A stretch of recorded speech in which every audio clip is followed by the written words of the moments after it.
Hello students, कैसे हैं आप सब लोग। स्टूडेंट्स, आज का हमारा टॉपिक रहेगा भोजन यह कहां से आता है। हम भोजन के रूप में या भोजन में अनेक चीजें खाते हैं। हम भोजन में अनेक चीजें खाते हैं। इस बारे में अगर आप लोग कक्षा में अपने मित्रों के साथ बात करेंगे कि आज आपने घर पर क्या खाया, तो लगभग सभी मित्र अलग अलग खाद्य पदार्थों की, अलग अलग व्यंजनों की बात बताएंगे। भोजन की अगर परिभाषा की हम बात करें तो हम लिख सकते हैं कि प्रत्येक वह वस्तु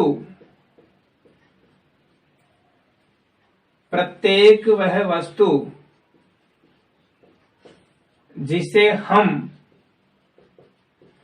खाते हैं, प्रत्येक वह वस्तु जिसे हम खाते हैं वह भोजन के अंतर्गत आती है। और जिस वस्तु को हम खाते हैं वो सब क्या कहलाते हैं? खाद्य पदार्थ कहलाते हैं।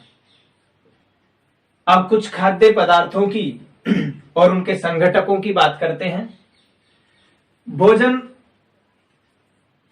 निर्माण के लिए हमें अनेक संघटकों की आवश्यकता पड़ती है।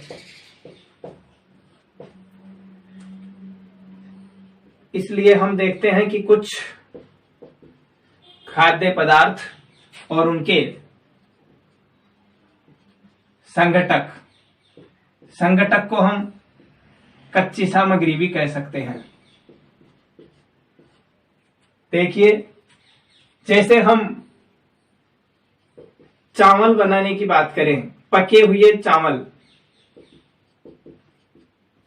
तो इसके लिए हमें कच्चे चावल और जल की आवश्यकता होगी। अगर हम बात करें रोटी या चपाती की,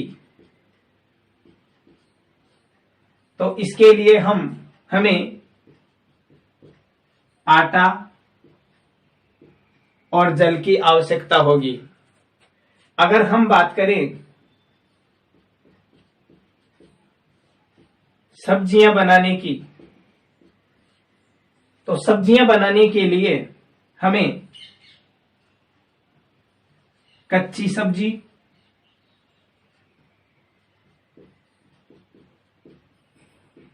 जल, तेल,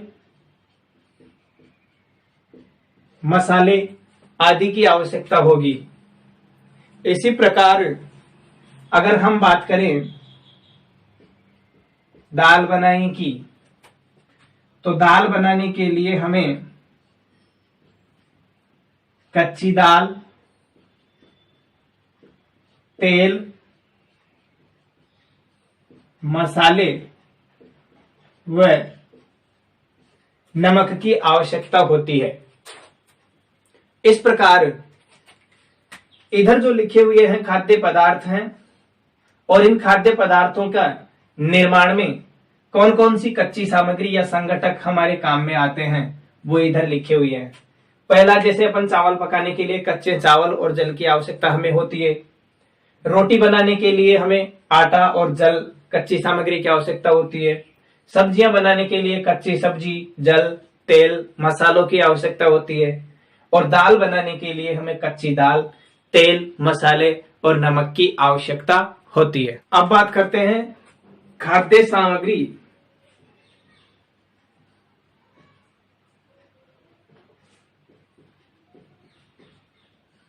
व उनके स्रोत के बारे में। यानी सामान्यतः खाद्य सामग्री जो है वो कौन कौन सी होती है, कितने प्रकारों में हम बांट सकते हैं और उनके स्रोत क्या क्या होंगे। जैसे हम लिखें खाद्य सामग्री में गेहूं, चावल, फल और सब्जियां।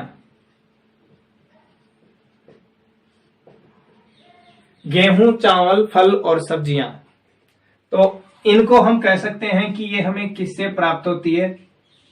पादपों से प्राप्त होती है। तो हम इन्हें पादपों से प्राप्त खाद्य सामग्री कह सकते हैं। दूसरी है दूध, अंडा, मछली, मांस, झींगा। दूध, अंडा, मछली, मांस, झींगा, ये सब हमें जंतुओं से प्राप्त होती है। इसलिए हम कह सकते हैं कि दूध, अंडा, मछली, मांस और झींगा जंतुओं से प्राप्त खाद्य सामग्री होती है। दूध जो है, दूध से जो दूध के हमें उत्पाद प्राप्त होते हैं उनमें आता है दही, मक्खन, घी, पनीर आदि। अगर पूछा जाए कि दही, मक्खन, घी, पनीर ये पादप खाद्य सामग्री है या जंतु खाद्य सामग्री है, तो हम कह सकते हैं कि दही, मक्खन, घी और पनीर हमें कहां से प्राप्त होते हैं? दूध से प्राप्त होते हैं। और दूध जो है कैसा उत्पाद है? जंतु उत्पाद है।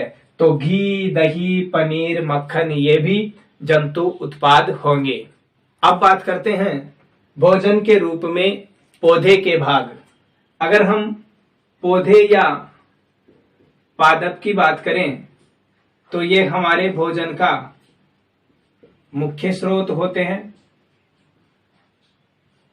यानी अधिकतर भोज्य सामग्री जो होती है हमें पादपों से प्राप्त होती है, प्लांट्स से प्राप्त होती है। पौधों से हमें फल व सब्जियां प्राप्त होती है। फल व सब्जियों के साथ साथ खाद्य सामग्री और धान्य भी हमें प्राप्त होते हैं। कुछ पौधे तो ऐसे भी होते हैं जिनके एक से अधिक भाग खाने योग्य होते हैं। कुछ पौधों के या कुछ पादपों के एक से अधिक भाग खाने योग्य होते हैं। अगर हम उदाहरण लें सरसों का, तो सरसों के जो बीज होते हैं उनसे हमें तेल प्राप्त होता है और सरसों की पत्तियों से साग बनाई जाती है। इस प्रकार भोजन के रूप में पौधे के विभिन्न भागों का उपयोग किया जाता है। अब प्रश्न यह उठता है कि पादप के भाग कौन कौन से होते हैं। तो आइए पादप के विभिन्न खाने योग्य भागों के बारे में हम बात करते हैं। पादप के भागों को सामान्यतः अगर हम देखें तो दो तंत्रों में इसको विभाजित किया गया है। एक तो होता है प्ररोह तंत्र और एक होता है मूल तंत्र। मूल तंत्र, प्ररोह तंत्र के अंतर्गत पादप के वे भाग आते हैं जो जमीन से ऊपर होते हैं और मूल तंत्र के अंतर्गत पादप के वे भाग आते हैं जो जमीन के नीचे होते हैं। यानी प्ररोह तंत्र के अंतर्गत बाकी सारे भाग आएंगे और मूल तंत्र के अंतर्गत जड़ें व मूल आती है। अब बात करते हैं इसके भागों की। तो ये तो हो जाएगी प्राथमिक मूल। प्राथमिक मूल जो सीधी तने से जुड़ी हुई है और प्राथमिक मूल से जुड़ी हुई छोटी छोटी जो अनेक जड़ें हैं वो कहलाएगी द्वितीयक जड़ें। इसकी बात करें तो ये होता है तना, ये हो जाएगी पत्ती,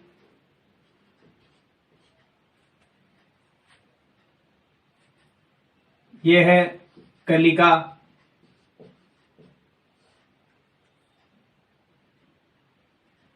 ये हो जाएगा इसका फल, और ये है पादप का मुख्य भाग, फूल। जमीन के नीचे प्राथमिक मूल और द्वितीयक मूल होती है। उदाहरण के लिए अगर अपन देखें तो गाजर और मूली जो पादप होते हैं, जो पौधे होते हैं, उनकी जड़ों को हम खाने के रूप में काम में लेते हैं। जमीन की सतह के ऊपर अगर अपन आते हैं तो पौधे का जो मुख्य भाग होता है वो होता है तना। तने के बाद में आती है उसकी शाखाएं, शाखाओं पर लगी होती है पत्तियां। अनेक पौधों की पत्तियां हम खाने के रूप में उपयोग में लेते हैं, जैसे पालक की पत्तियों को हम खाते हैं बहुत सब्जी बना के। कलिका होती है, अनेक पादपों का हम फल खाते हैं, और ये होता है इसका फूल। इस प्रकार पादप के जो विभिन्न भाग हैं आपके सामने है। प्ररोह तंत्र और मूल तंत्र दो भागों में इसको बांटा गया है। प्ररोह तंत्र में कौन कौन से भाग आते हैं, मूल तंत्र में कौन कौन से भाग आते हैं, ये स्पष्ट हो चुका है। अधिकतर खाद्य पदार्थ ऐसे होते हैं जिनका स्रोत पादप होते हैं या प्लांट्स होते हैं। एग्जाम्पल के तौर पर अगर अपन बात करें तो चना या मूंग, हम कुछ चने या मूंग के दाने लेकर उनको पानी में भिगो दें। पानी में भिगोने के बाद में दूसरे दिन जब वो अच्छी तरह भीग जाएं तो उनको बाहर निकालें। पानी से बाहर निकालने के बाद में गीले कपड़े में बांध के फिर रख दें, और जब अगले दिन देखते हैं तो उनमें एक परिवर्तन दिखाई देता है। जैसे मान लीजिए ये चने का बीज है तो यहां पर प्रांकुर दिखाई देगा, एक छोटी सी कलिका सुई के नोक की जैसी दिखती है, उसे हम कहेंगे प्रांकुर। और बीज से प्रांकुर के प्रवर्धन की जो प्रक्रिया है वो कहलाती है अंकुरण। इसे क्या कहते हैं, अंकुरण कहते हैं। अब इस अंकुरित दाने को, यानी चना और मूंग के भीगे हुए जो अंकुरित दाने हैं, इनको हम खाने के रूप में या मसाले डालकर खाद्य पदार्थ इसका बनाकर हम उपयोग में ले सकते हैं। इस प्रकार पौधे के जो भाग हैं खाद्य पदार्थ के रूप में उपयोग में कैसे लेते हैं, यह भी उदाहरण के द्वारा हमने समझ लिया है। अब एक खाद्य पदार्थ का उदाहरण लेते हैं हम, शहद। शहद एक खाद्य पदार्थ है। आप लोग बता सकते हैं कि शहद जो खाद्य पदार्थ है पादप उत्पाद है या जंतु उत्पाद है। शहद जो है जंतु उत्पाद है। क्यों? क्योंकि शहद का निर्माण करती है मधुमक्खियां।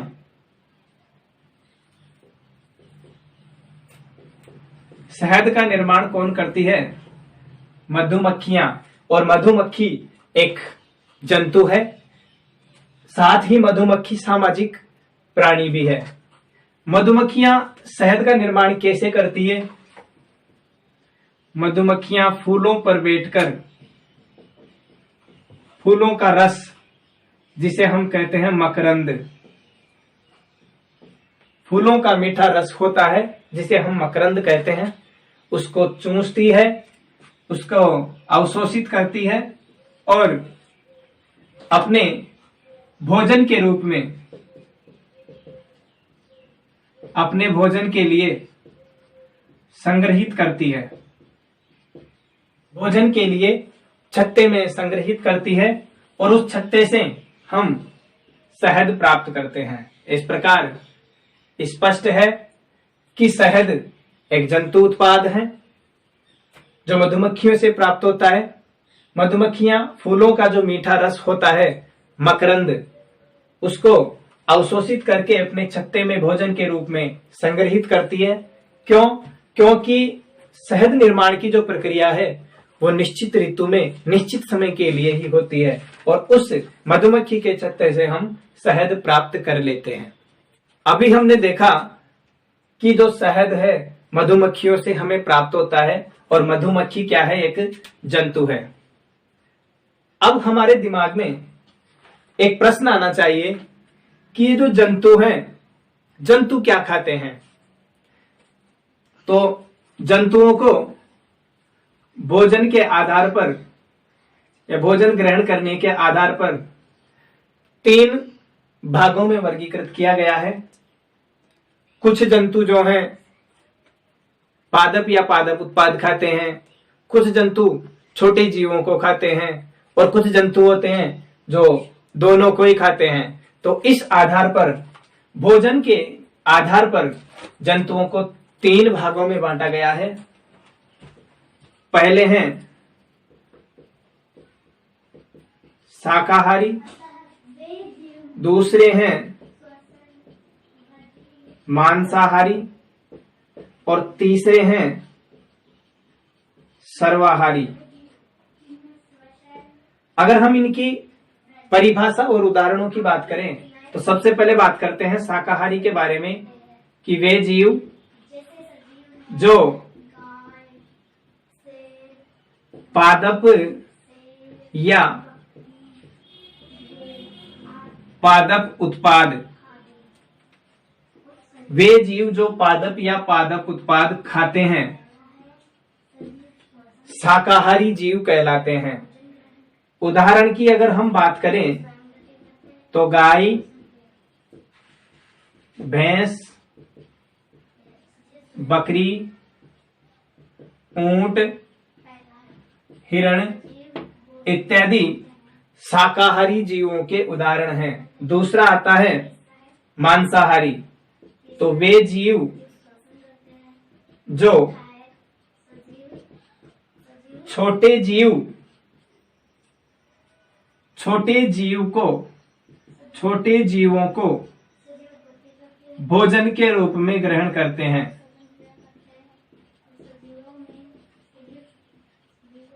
भोजन के रूप में ग्रहण करते हैं, मांसाहारी जीव कहलाते हैं। एग्जाम्पल, बाघ, शेर,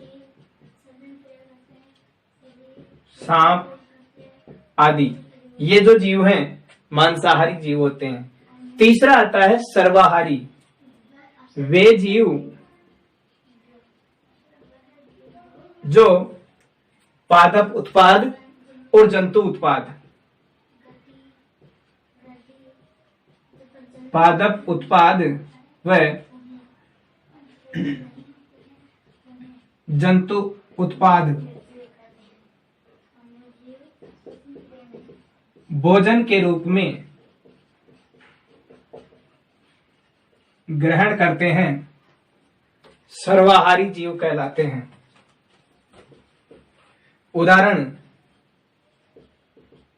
कुत्ता, बिल्ली और मनुष्य। इस प्रकार हमने जाना कि जंतु भोजन ग्रहण करने के आधार पर 3 श्रेणियों में बांटे गए हैं, 3 वर्गों में बांटे गए हैं, शाकाहारी, मांसाहारी और सर्वाहारी।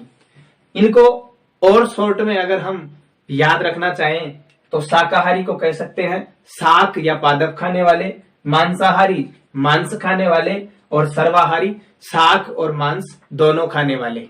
इस प्रकार आज का हमारा टॉपिक भोजन यह कहां से आता है कंप्लीट होता है।